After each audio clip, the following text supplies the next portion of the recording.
Търговските спорове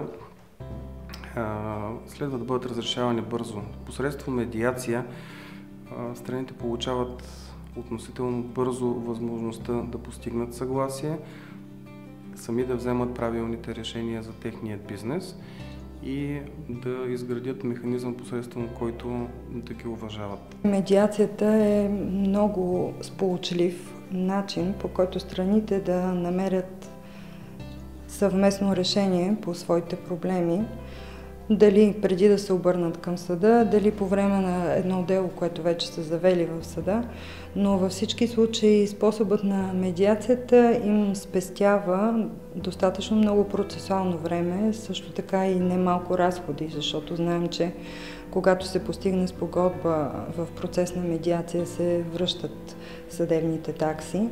Всяка една от страните има възможността по спокоен начин да изрази своята позиция, да изслуша позицията и на другата страна и посредством намирането на точки на стабилност, които не винаги са само една, се постига решение, които страните са склонни да уважават, защото самите те са го изработили. В крайна сметка да намерят решение, което да бъде наистина изгодно и за двете страни. Обучих се за медиатор, защото посредством техниките за медиация се възпитава начин за комуникация с клиентите, който е насочен предимно към това те да формират решения, които са склонни да уважават и да изпълняват.